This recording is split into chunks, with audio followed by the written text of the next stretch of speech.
guys, we're going to be in Ruth. If you want to get yourselves there once you get a Bible, towards the beginning of the Bible.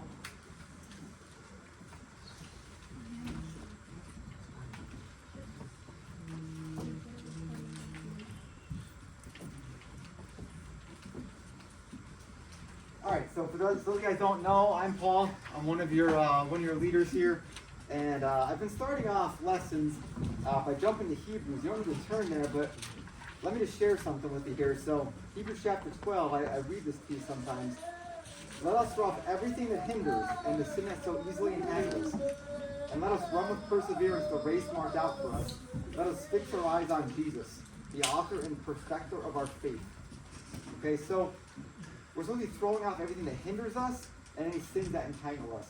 So I heard Jared mention when he was doing announcements, I got into a bad habit of just like doom scrolling social media, okay? And as I'm like just mindlessly scrolling, I'm like reading stuff that people are posting, and some of it's like kind of getting me fired up. And I'm like, why am I reading this? Like, why am I voluntarily reading this stuff? And like, I'm almost judging other people as I'm like reading through stuff.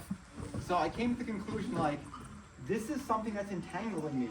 And I stand in front of you guys and I read Hebrews 12, and I'm like, this has got to go. So I deleted social media off my phone. Like, I'm done. I told my wife, I'm done. It doesn't benefit me. It's not helping me. It's wasting my time. I'm like, you know, when I'm tired, I'm like turning into a zombie and just like feeding my brain like nonsense. Okay, so like Jared said, when he's trying to like study and read the Word, he uses a paper Bible because it's so tempting with all these little notifications going off on your iPad or on your phone. And guys, we fall victim to the same stuff. Okay, so like Facebook especially for me, and I know you guys probably don't use Facebook, but like that's gone. I like Facebook Marketplace though, so I like to try to find some new stuff. So, like, I'll go on Marketplace on the laptop, because you can't really doom scroll on a laptop. So I'm like, okay, I want to be able to find good deals on stuff, so I'll do that on the laptop, but no more phone. And like, I don't know, this past like 3 days has been awesome. Like times when I would sit there and just like waste my life, like, I'm like, oh, it's not on there, I'm gonna go do something else. Or I'm just gonna like actually relax. So guys, like, if something's entangling you, okay, if there's sin that's keeping you from following Christ like you know you should be, it's got to go. If your whole phone has got to go, then your whole phone's got to go, and you've got to get a flip phone, okay? Like, whatever is entangling you, then it's got to go.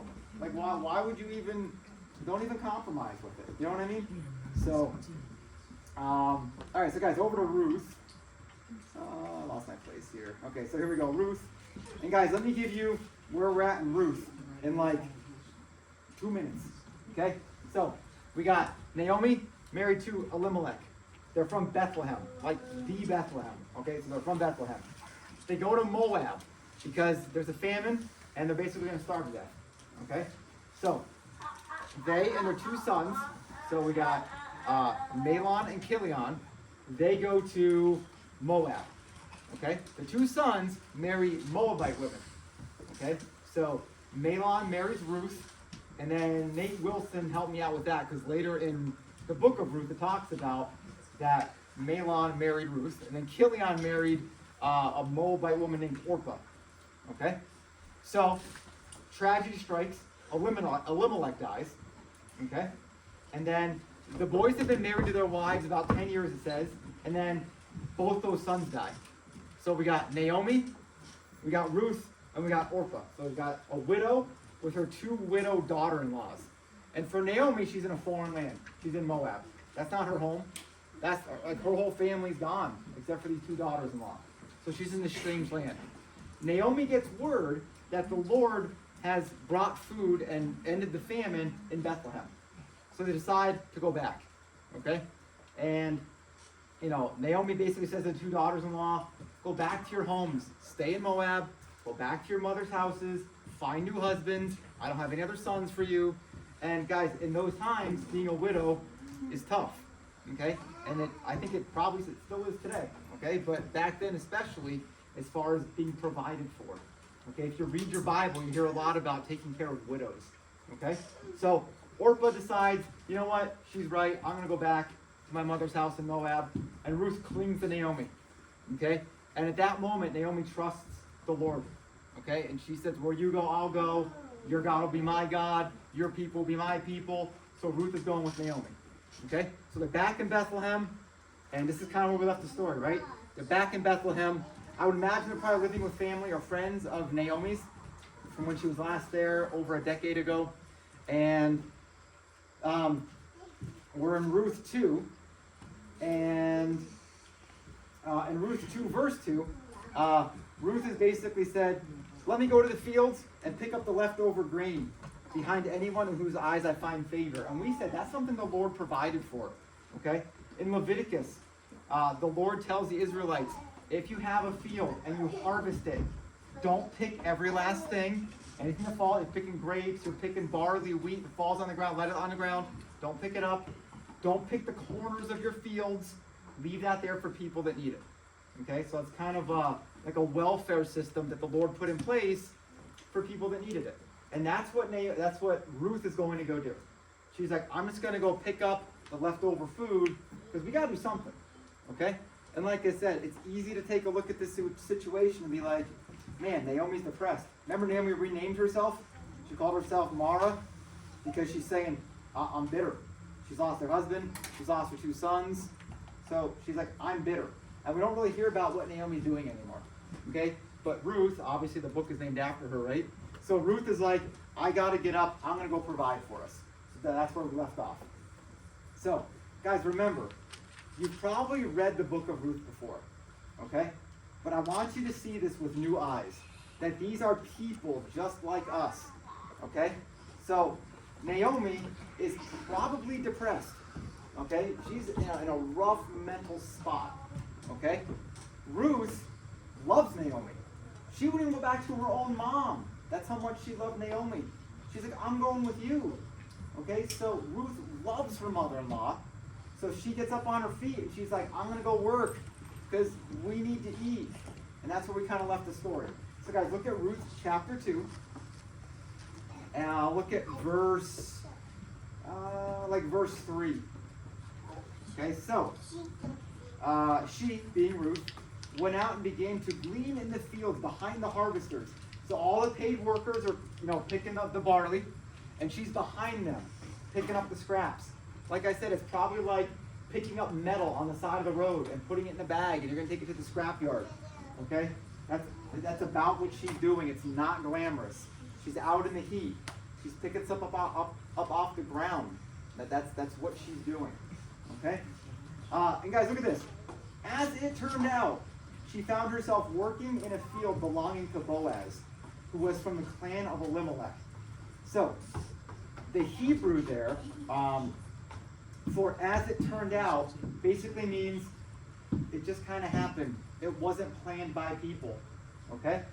And she finds herself working in this field with this man named Boaz, who was one of Elimelech's relatives. Remember Elimelech? That would have been her father-in-law.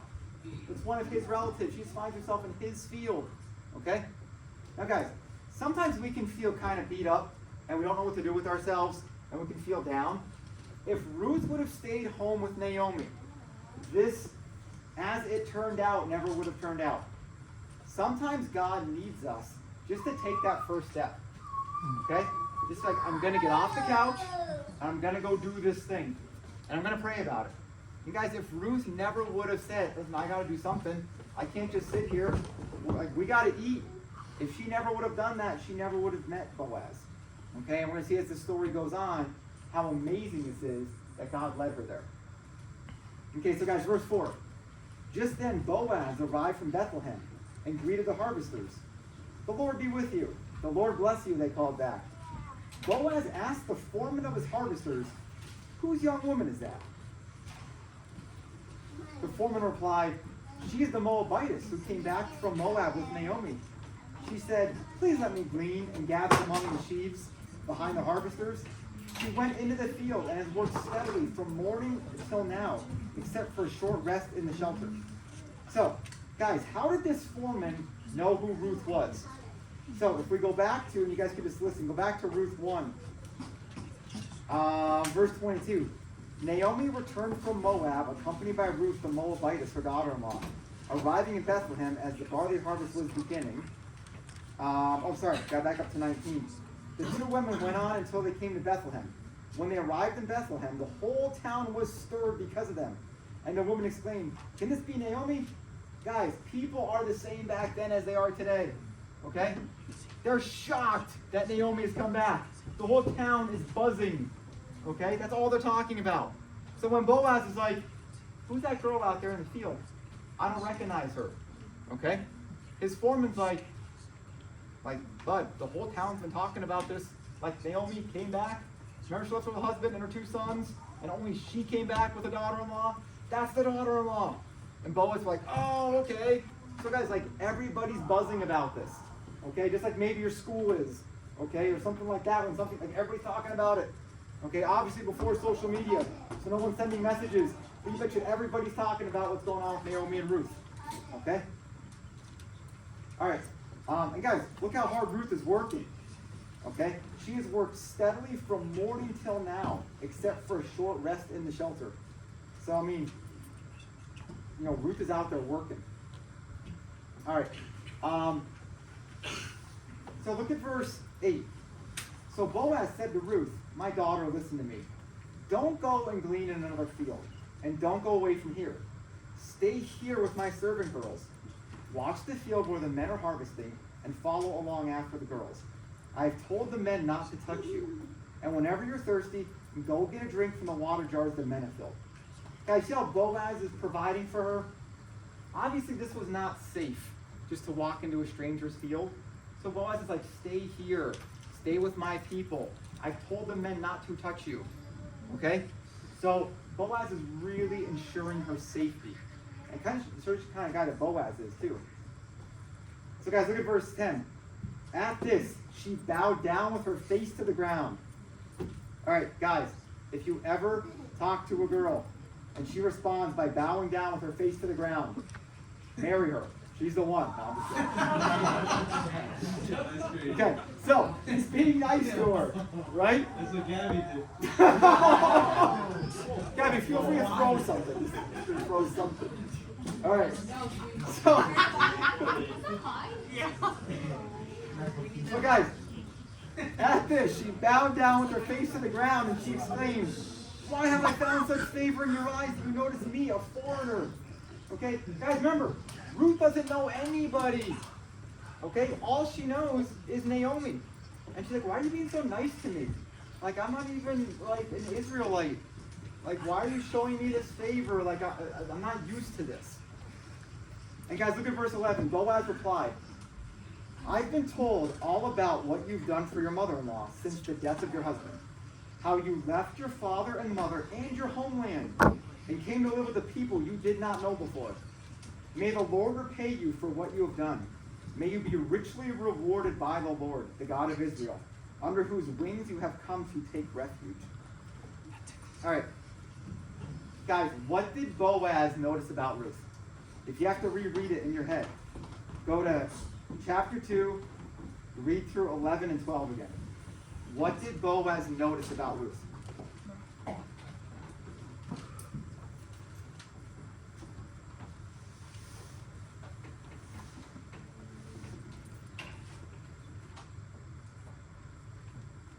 Not sure question, guys. She's loyal. Yeah. He's noticing how Ruth is taking care of her mother-in-law. That's one thing he's noticing.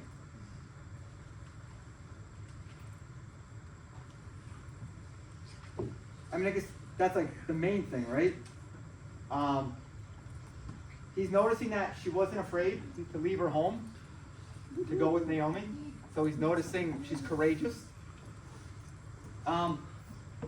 And guys, look at, may you be richly rewarded by the Lord, the God of Israel, under whose wings you have come to take refuge. He understands that she's following the Lord. She's not following the fake gods of Moab. She's following the Lord. And Boaz realizes that. Guys, does it say anywhere that Boaz noticed how pretty she was? Does it say that? Doesn't say that. Did he notice the clothes she was wearing? Her jewelry? The way her hair was? Boaz wasn't noticing those things. Boaz was noticing her character. Okay? So guys, what I want you to do, flip forward in your Bible. Go to Proverbs. So you're going to hit a big section of Psalms. You're going to hit a lot of Psalms, right? Then it'll go Psalms to Proverbs. Yeah. Yeah, go towards the New Testament. Like 5 books. Go to Proverbs 31. Proverbs 31.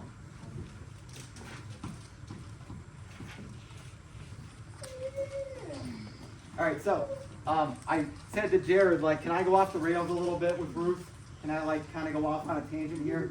He's like, yeah, that's okay, because I want to make sure that I'm not, like, messing us up, because, I don't know, I feel like my mind goes every which way. And I feel like the Lord has led me to talk about this today.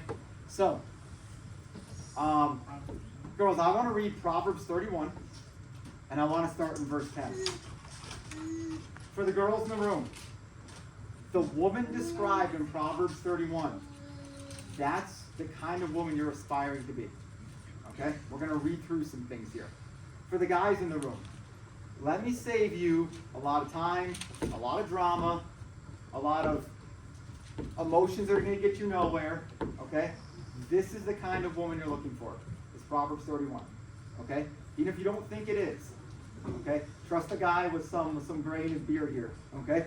So, this is the woman you're looking for. All right?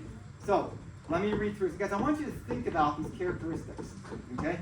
So, Proverbs 31, verse 10. A wife of noble character, who can find? She is worth far more than rubies.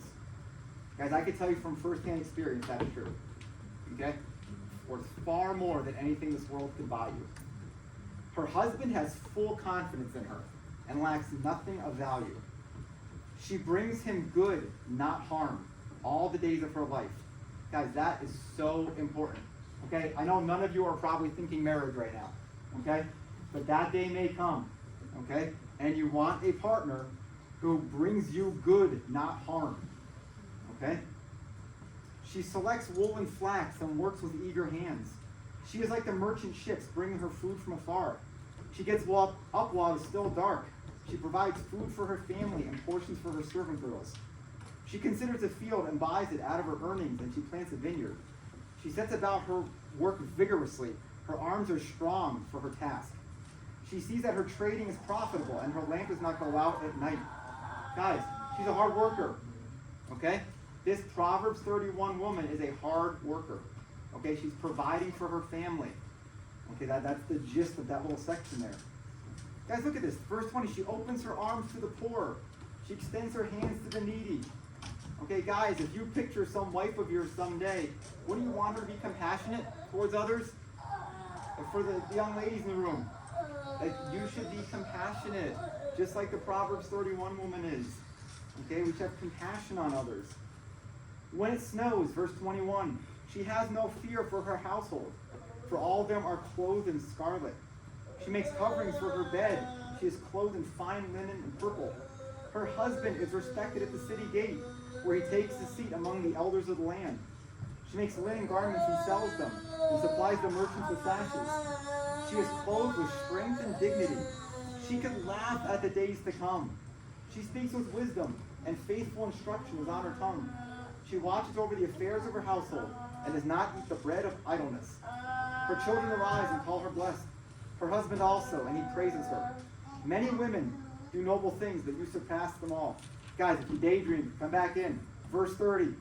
Charm is deceptive, and beauty is fleeting. Okay? Obviously, there needs to be a physical attraction between a husband and a wife. Obviously. Okay? But if that's all there is, verse 30, beauty is fleeting. Okay? If you're just looking for the most physically attractive person you can find, it's not going to last you very long. Then what are you going to be left with? Okay? Charm is deceptive. Someone who's charming, who can act a certain way and convince you of certain things. It's deceptive. It's lying. It's not helping you. It's leading you down a path that's not true. Okay? Guys, our society beats you up with this stuff. Okay? The internet, social media, everything. All it throws at you is charm and beauty. Don't you agree? That's all you see. Advertisements for anything. It's about charm and beauty. And here's God telling you, Charm is deceptive, beauty is fleeting, but a woman who fears the Lord is to be praised. You guys know what it means to fear the Lord? It's okay if you don't. Does anybody know? You mean to fear the Lord. Go ahead. To have great respect. Yes. Like if you're like your father or something. Exactly. Your father is, you have great respect. You're right. You're like fearful of him in a good way. Yeah. It's like a reverent awe. Okay? Like you understand who the Lord is. You should only really use that word awesome when you're describing him. Okay? And you have this respect for him that you want to worship him. You want to listen to him. Okay? Now, does it mean afraid? It shouldn't. Okay? But if you're living in unrepentant sin, and you know Christ is your Savior, he's going to discipline you. So, the word tells us that. So, you shouldn't have a afraid fear. There should be an awesomeness, this awe that you feel about God. Okay? And guys, for ladies in the room, you need to have a fear of the Lord. Okay? You need to fear the Lord, to love him, respect him, want to follow him, want to worship him, want to love him above all else. Guys, that's the woman you're looking for. Okay? If you find someone that you're interested in and there's no fear of the Lord, I don't know what you're doing. Okay? That's between you. Talk to your parents. Pray about it. But read the word. Verse 31, give her the reward she has earned, and let her works bring her praise at the city gate. So guys, that's what Ruth is showing us, is this Proverbs 31 woman. Okay? She's not idle. She's out working. Boaz is seeing this character in her. Okay? Guys, let me read you let me read you 2 verses out of 1 Timothy along the same vein. So in the New Testament, 1 Timothy 2, 9 and 10 says this. I also want women to dress modestly, with decency and propriety, not with braided hair or gold or pearls or expensive clothes, but with good deeds, appropriate for women who profess to worship God. Does that mean, girls, you can't braid your hair and come to church? No, that's not what it means. Okay? It means that here Paul is telling Timothy that I want their good deeds. I want their character to shine through. Not what they look like. Not that they have the best clothes and the best jewelry and the best. That's not what it's about. It's about your character. Okay? So we see that in Ruth. We see it in Proverbs. We see it in 1 Timothy. Okay? So again, ladies, that's what you're aspiring to get to. Okay? And for the young men in the room, trust me, that's who you're looking for. Okay? Fear of the Lord, that's who you're looking for. All right, so guys, let's go a little further in the story of Ruth here. So we left off Ruth chapter 2.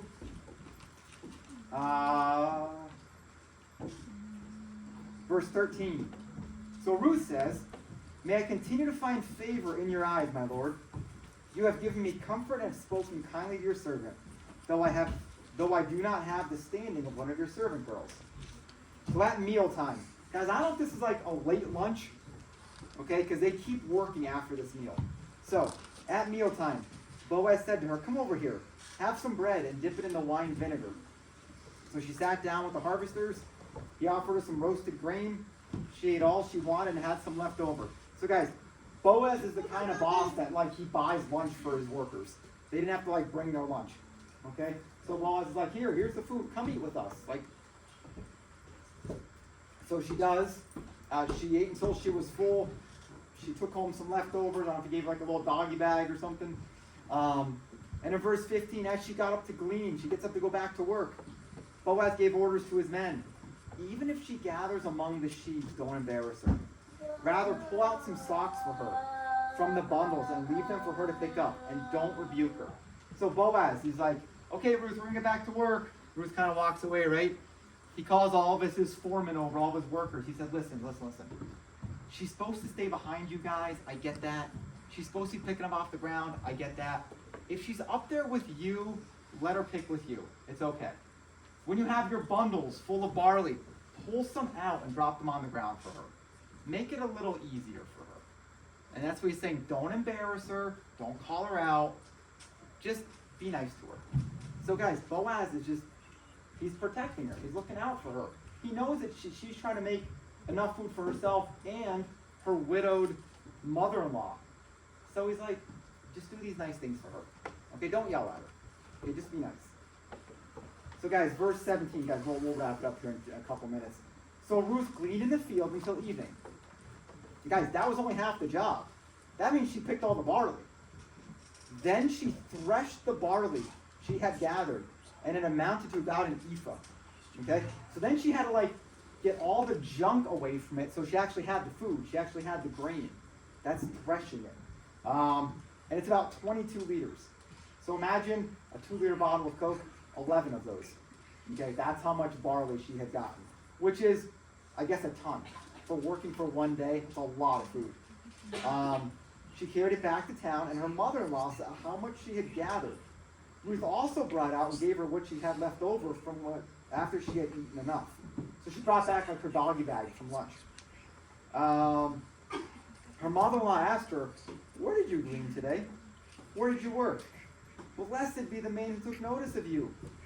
And then Ruth told her mother-in-law about the one at whose place she'd been working. "The name of the man I worked with today is Boaz," she said. "The Lord bless him," Naomi had said to her daughter-in-law. "He has not stopped showing kindness to the living and the dead," she added. "That man is our close relative. He is one of our kinsmen redeemers." And then Ruth the Moabitess said, "He even said to me, 'Stay with my workers until they finish harvesting all my grain.'" Naomi said to Ruth, her daughter-in-law, "It'll be good for you, my daughter, to go with his girls. Because someone else's field, you might be harmed." So Ruth stayed close to the servant girls of Boaz to glean until the barley and wheat harvest were finished. And she lived with her mother-in-law. Okay? So, guys, it was about 4 to 6 weeks worth of work. She was going to work for about a month. Okay? And this whole kinsman redeemer thing, that'll be another lesson. Okay?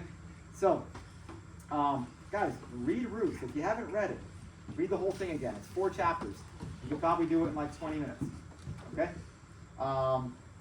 So, let me pray for us, and then we'll move on here. All right, Heavenly Father.